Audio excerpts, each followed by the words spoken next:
From Nashville, Tennessee, Music City, USA, and the home of hot chicken, it's the Rick Altizer Show. Sit back, buckle up. Rick will talk with the movers, shakers, and creators who put Christ in Christian entertainment. He's a man who's clear so the world can hear. Here's Rick Altizer. Hey, thank you for joining me today. That was Bob Allen, the voice of the Rick Altizer Show. He does such a great job.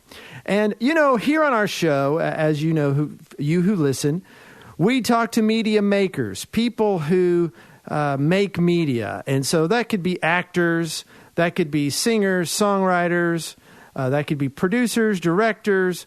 And we also get people who are behind the scenes. And today, I've got one of the main movers and shakers. You've been very touched by many of the projects he's worked on, but you might not know his name. Like me, I have a voice. I have a face for radio, and but he's, although he's a good-looking guy, but you haven't seen his face in the movies, but you've seen maybe his name on an end screen before.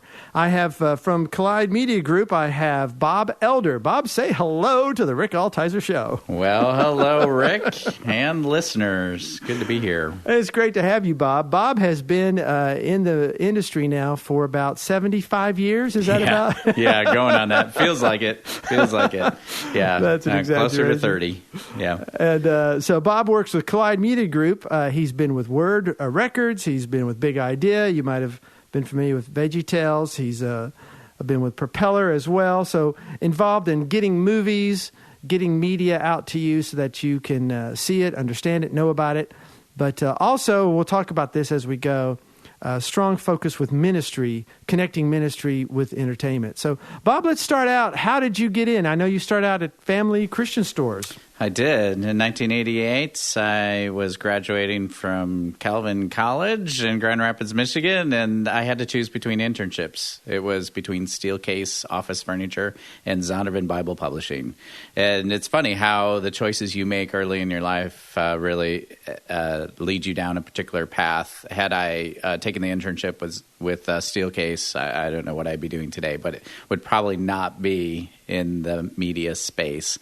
At that time, the world was very different, and I enjoyed my time as an intern at Zondervan Bible Publishing, but also knew God had created me for so much more, and that led into their retail stores, Family Christian Stores, and from that point moved into the merchandise department and was there in Grand Rapids for almost 10 years, kind of in the late 80s and early 90s, as Christian media was really growing, a lot of Christian music at that point, Christian publishing as before. It was when Christian bookstores really were the center of the Christian media universe.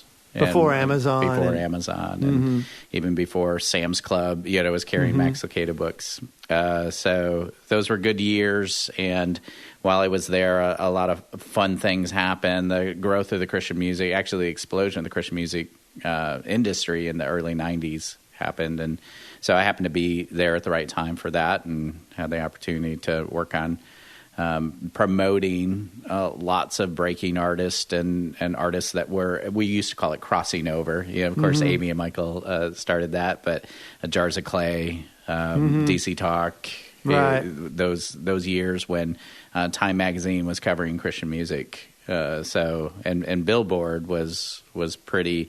They had their column, and Christian music was this growing genre, if you will, overtook jazz and classical as in a percent of sales, and getting a lot of attention, lots of impact on people's lives. So it was fun. So you saw, you were in a system where you saw what was connecting with consumers. You saw what was selling. Yep. You saw what was popular. From those days, obviously in the 80s, you had the secular record companies coming in, and you mentioned Amy Grant and Michael W. Smith, and Amy Grant Word had a deal with A&M Records, and so then now all of a sudden you're seeing Amy Grant on MTV, and you're hearing Michael W. Smith on secular radio, and so you had some of that happening. But you also were very kind of there at the ground level of what Christian consumers are buying. And so, if you could kind of encapsulate for me, what is a Christian consumer looking for? What is it? What connects with that consumer? Yeah. Those early years in my career of serving really at the retail level, I was a bookstore manager. So I met people every day, new people. And people would come into the store to buy a Bible, the number one reason people would go to shop a store, but they would come in with other felt needs. And those felt needs always came out of their lives, like where they were, whether it was parenting or marriage and relationship issues. It might be around shopping for a loved one, even for a casual birthday gift, but more importantly, a loved one that's struggling, perhaps with the loss of a loved one and what to say and what to do. And so I really came to understand that Christian media it's so much more than entertainment. It really does meet a need in our lives to draw closer to God, closer to our Creator. And I've always said that the who and the why matter so much more than the what and the how. When you're looking at Christian media, who made it and why did they make it?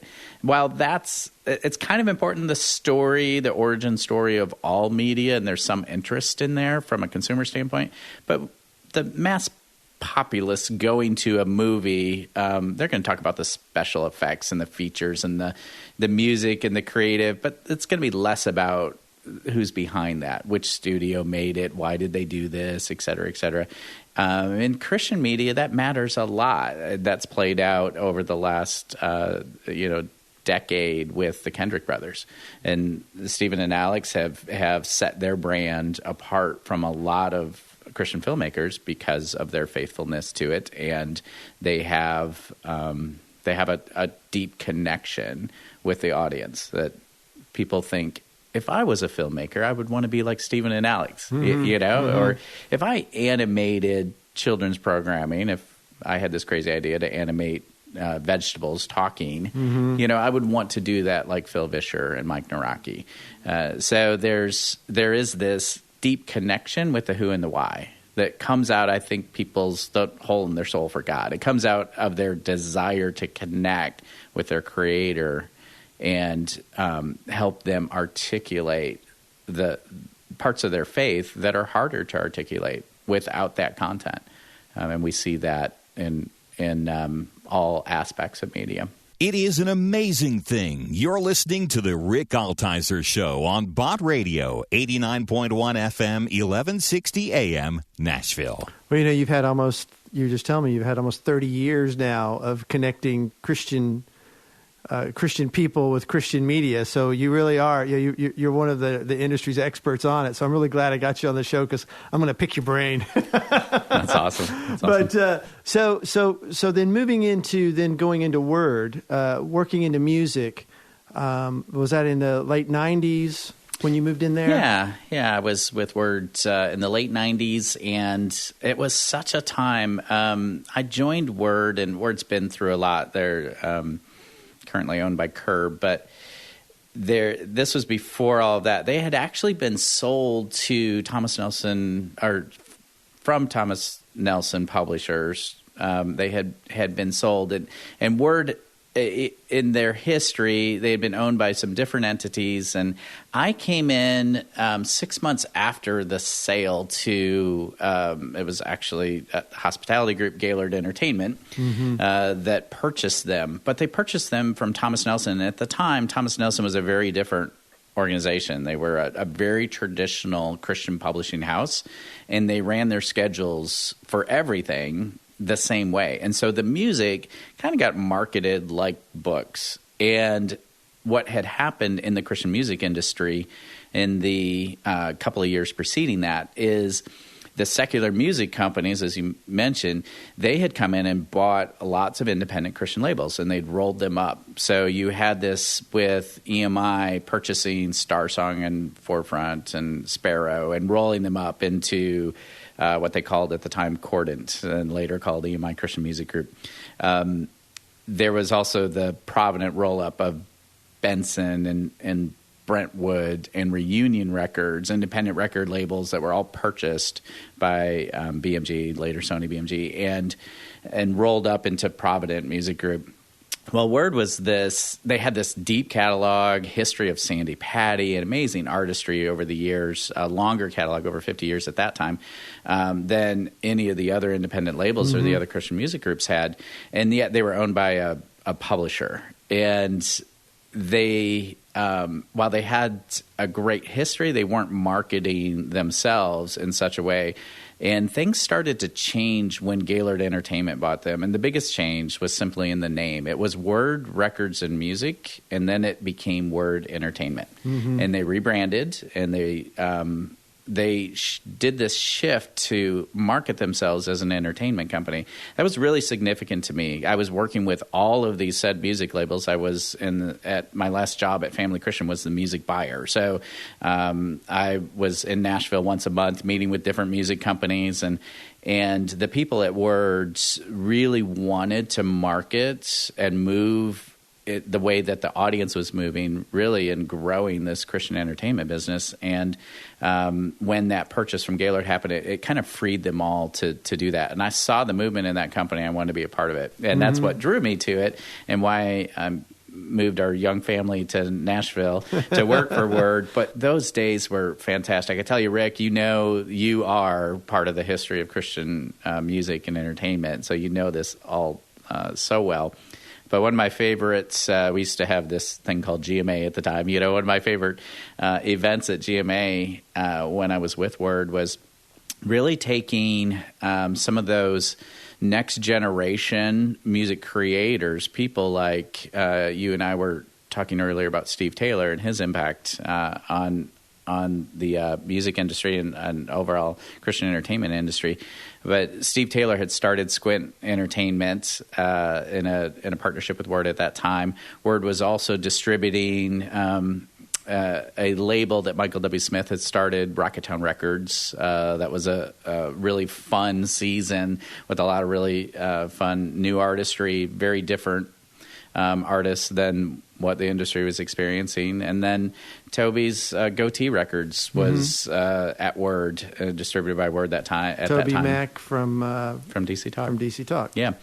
And we had this event where we rented one of the paddle boats for a little river cruise, and took all the radio, retail, and touring people on a little lunch cruise. And Steve Taylor, Michael W. Smith, and Toby Mac all came on and talked about their young Christian music labels and what they were intending to do as really creatives in a new generation of Christian music. And that was a moment I'll never forget, and being a part of something like that. And that was part of what was happening at Word at the time. It was very exciting, and we had a great time. SoundScan was showing that Christian music's selling everywhere, and we had some, fantastic That was successes. when Kiss Me by Sixpence None the Richer. You were involved in that, and that's when that came out and just kind of blew up. I did interview Steve for the show. I said, you can't go to a women's clothing store like Marshall's or TJ Maxx or Ross. It's a law. Every 30 minutes, that song has to play in one of those stores. It does. It's still there. Still today, you're still hearing "Kiss Me" whenever if you're looking for dresses or I don't know, shoes or those whatever those it things. is. They're there. Anyway, I digress. So let's get back. So then, as you're seeing then, the secular community got involved with the Christian community. Yep. And with the influx of money came better marketing, more exposure. The Christian labels are starting to talk to younger kids. And Christian music is starting to make a much bigger impact in the culture, and you're starting to see it. And so now let's transition then from music into films, because one of the things I do want to talk about is how I'm seeing where we are in films today, where we were with music in the 80s. Yeah. I think our film is there now. Everybody's jumping on board, and things are starting to change, and the quality's getting better. The movies are getting better. So then from Word, then you started your own company. And then, I actually spent a few years with a tomato and a cucumber. Right. So that my pathway to Christian movies really went through animation and children's entertainment. And those years that I was with Big Idea, I like to call them the roller coaster years. There was a company called Big Idea Productions that famously went bankrupt, and then their assets were purchased by another company and reformed. And over the years, the VeggieTales brand has continued to live, and over in the recent years, it's had the Netflix series of Veggies in the House, and it's continued to make cultural impact. Phil Vischer there has been recognized for the cultural impact that he's made with Big Idea. And those years taught me a lot about branding, a lot about the Christian consumer and what's important to them and the values that they espouse to. And it really set up, I think, for me, a more well-rounded approach to that Christian consumer. So after Big Idea, I did start my own agency, and then I sold that to some friends and ran Propeller for 10 years. And now, so Propeller. So I want to get to Propeller. Before I get to Propeller, I want to go back to Big Idea. Yeah. This is going to be a little bit of a digression, but I want to talk about this. I remember Phil Vischer at NRB was talking about. He showed a picture of a 5-year-old and a 6-year-old. He said, "Don't forget about these guys." Yeah. And I did a project with Roma Downey. I did a music children's project called Little Angels that we had in retail. We had pallets at Walmart. It was so hard to break children's products. Yeah. Without a TV show. Yep. It was almost impossible. You've got VeggieTales, and that's about it. And they own Christian, that age group. Yeah. And so we're seeing all these movies. We're seeing movies for adults and young adults, but we're not seeing a lot of stuff coming right now it's tough. for kids. And just, can you talk about what some of the challenges are? Because we went through it, and Fox threw a lot of money at it because they knew the Bible series was coming down the pike. And so they were they were greasing the wheels for the Bible series to come.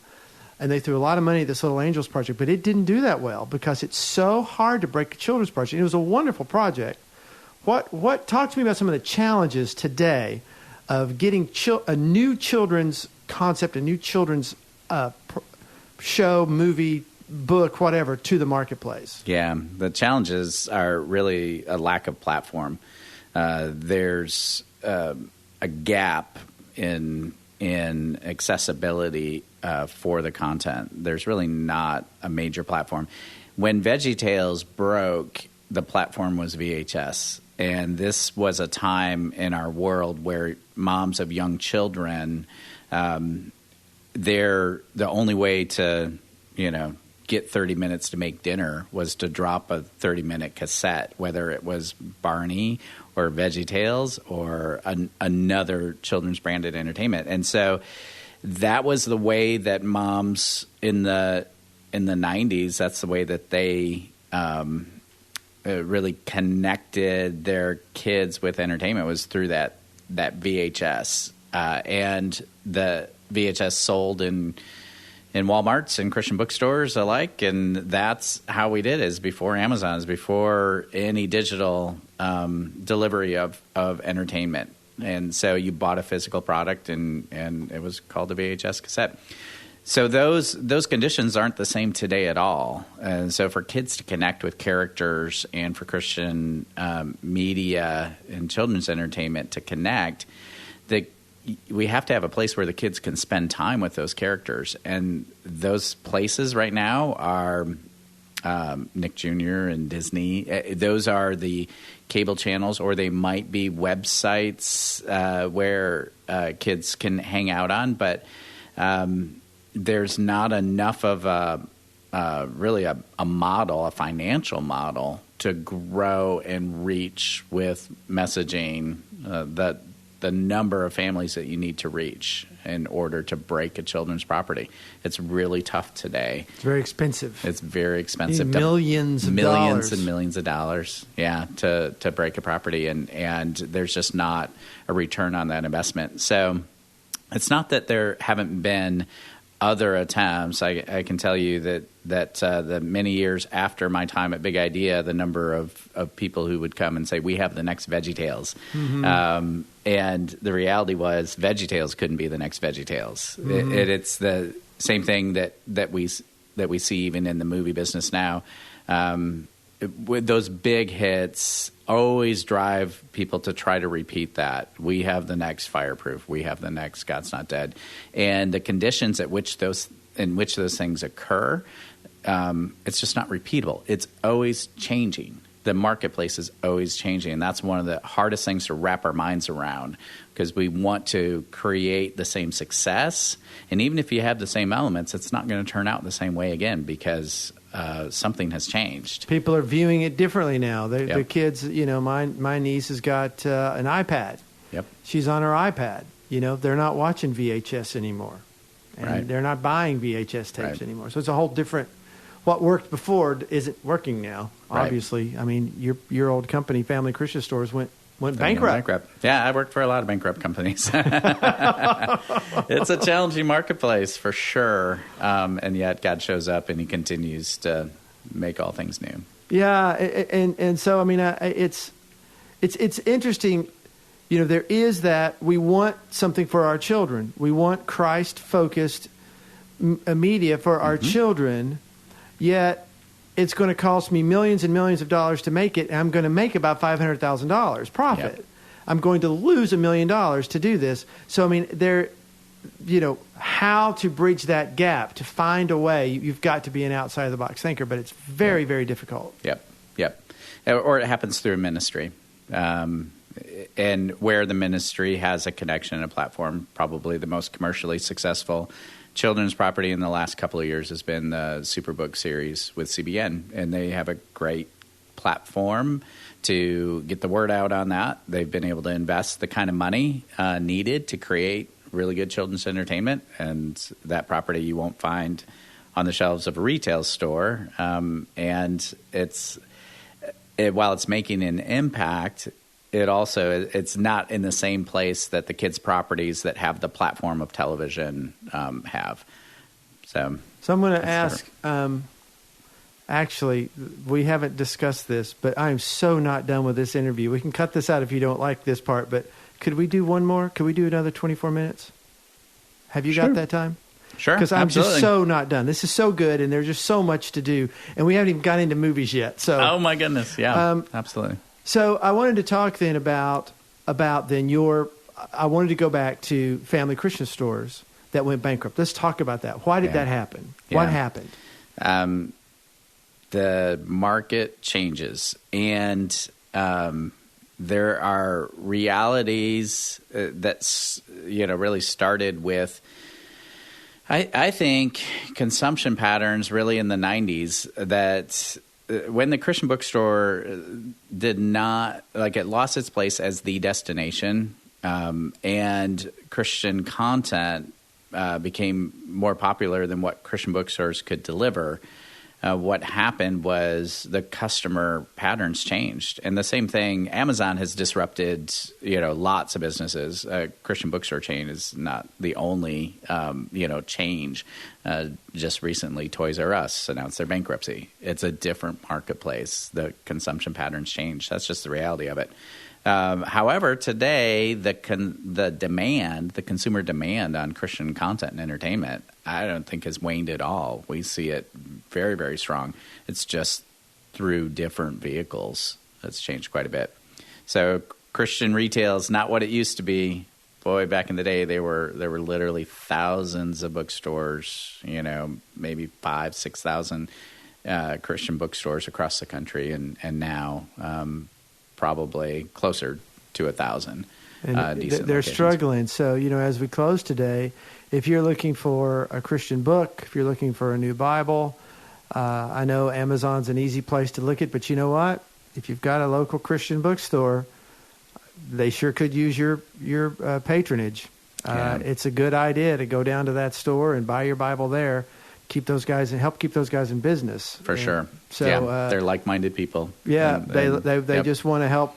And I noticed the bookstores now are getting back to being bookstores. They're focusing on on books and curriculum and Bible studies and women's studies, and I'm encouraged to see that Lifeway is doing well. You know, so anyway.